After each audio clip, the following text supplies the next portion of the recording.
Olá, seja bem-vindo à oficina do curso de História da FURB. A pergunta que motiva essa oficina é a que você vê na tela. Já houve Inquisição no Brasil? Essa é a pergunta que motiva, então, a nossa oficina.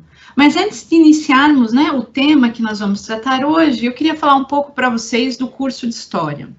O curso de História da FURB forma professores para a educação básica, mas que também podem trabalhar no ensino fundamental, médio e superior, em arquivos, museus, assessoria histórica para televisão, cinema e rádio, e também em órgãos públicos e instituições culturais e em projetos vinculados à área de preservação do patrimônio e da memória histórica. Por isso, como vocês podem perceber, a área de atuação do historiador é bastante grande.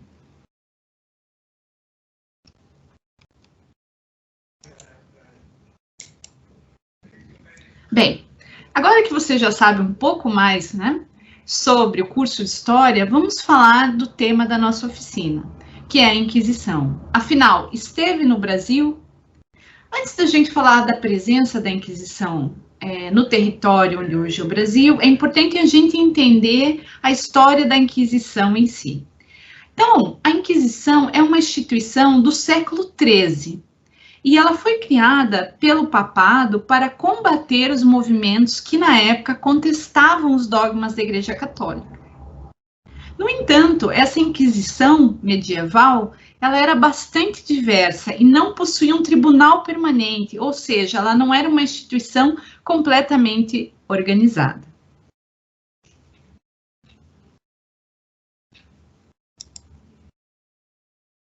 Foi somente em 1542 que o Papa criou o Tribunal da Inquisição em Roma.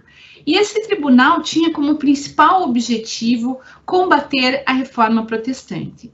Então, como você percebe, foi só no século XVI que o Tribunal da Inquisição formou-se, quer dizer, tornou-se robusto e passou a atuar de forma permanente na cristandade. Em Portugal, que é aqui o que nos diz respeito, a Inquisição foi criada em 1536, depois de um longo debate entre a coroa portuguesa e o Papa. Então, a pedido da monarquia portuguesa, foi instaurado o tribunal em seu território. Mas é importante aqui nós termos em conta que o território português, nesse período, no século XVI, era bastante alargado. Ele não correspondia só ao que nós temos hoje, tá? O Império Português, ele tinha territórios em vários continentes, como você observa no mapa. Então, Portugal tinha contato com o território americano, com o território africano e também diferentes pontos da Ásia. E isso tudo compunha o território que era do Império Português, pertencente à coroa portuguesa. Portanto, quando é criada a Inquisição, no século XVI, ela tem uma área de atuação bastante alargada. A organização do tribunal, no entanto, tinha algumas divisões. E, por exemplo, o Tribunal de Lisboa é que tinha jurisdição sobre os territórios de além-mar, nesse caso, América Portuguesa e África, tá? Então, na América Portuguesa, o Tribunal Português vai enviar emissários, inquisidores, no final do século XVI, que vai percorrer tanto onde hoje é o estado da Bahia, quanto o estado de Pernambuco, respectivamente em 1591 e 1593. Bem, então a Inquisição esteve na América Portuguesa, onde hoje é o Brasil. Então, como eu comentei, as visitas são visitas, o tribunal nunca é instalado aqui, mas é enviado, é enviada uma comissão que vem, então, com o inquisidor, o notário, vem um conjunto de pessoas que vai aqui, então, inquirir, as populações. Então, 1591 na Bahia, e em 1593 eles vão passar por onde hoje é Pernambuco. Bem, então é importante a gente ter em conta que entre 1500 e 1822, que é um período que se convenciona, né, hoje se entende de Brasil colonial, a Igreja Católica tinha muita proeminência, era uma instituição fundamental no cotidiano das populações. Então, a vivência, né, dos indivíduos era marcada pela Igreja Católica, né? Diversos ritos, então, faziam parte do cotidiano da população. Por exemplo, né, o batizado, o casamento, a extrema-unção, são alguns sacramentos que marcavam a existência das pessoas, desde o seu nascimento até a morte. Então, diferentes práticas religiosas ocorriam no cotidiano das populações. Além daqueles sacramentos que nós falamos, a gente pode lembrar também aqui, mencionar a participação nas missas, nas diversas festas religiosas, procissões que ocorriam ao longo do calendário litúrgico, ou seja, também ao longo do ano. E eram atividades muito importantes, porque era o momento que as pessoas se encontravam, né, socializavam, realizavam negócios, faziam acordos, então eram momentos mesmo fundamentais no dia a dia dos moradores da América Portuguesa daquela época.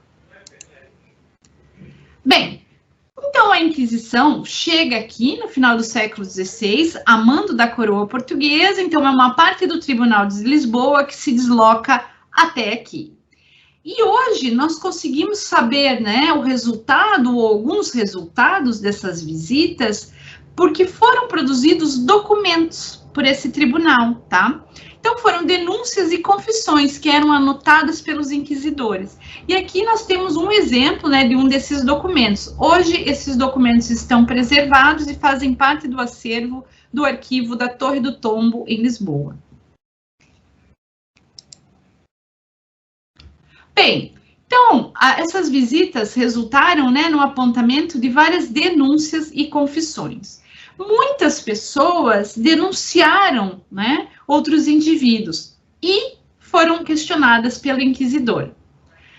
Mas é interessante porque essas denúncias, embora elas tenham tido um significado, ou vários significados diferentes do que nós temos hoje, né, quando nós lemos os documentos, mas ainda assim, tudo o que foi dito por inquisidor nos permite entrever o cotidiano dos moradores da América Portuguesa, então daquelas pessoas que viviam, né, onde hoje é o território da Bahia e Pernambuco. Nós podemos, a partir dessas anotações do inquisidor, conhecer os trabalhos que as pessoas realizavam, as suas relações sociais, suas relações de amizade, as suas crenças, os seus medos, os seus anseios. Então, há uma série de características que nós podemos entrever a partir das denúncias e das confissões.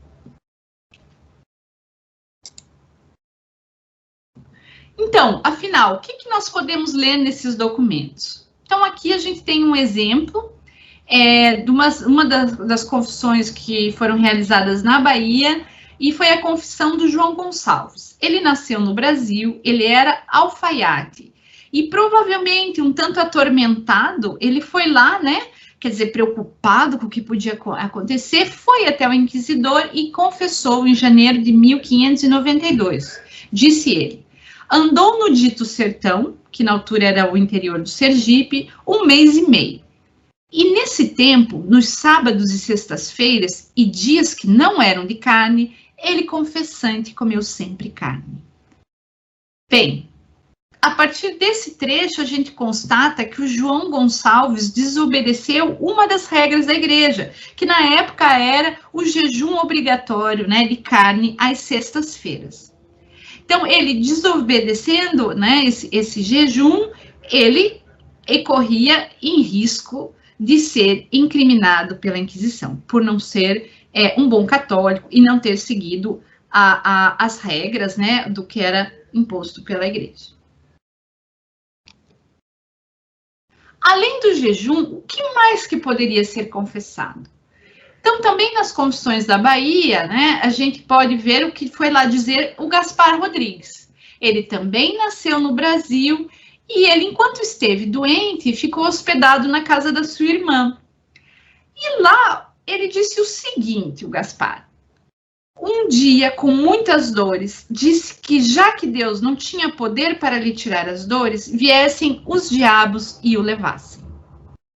Bem, esse desabafo do Gaspar Rodrigues lhe custou bastante caro, porque a partir daquele momento ele estava blasfemando e poderia então ser processado pela Inquisição.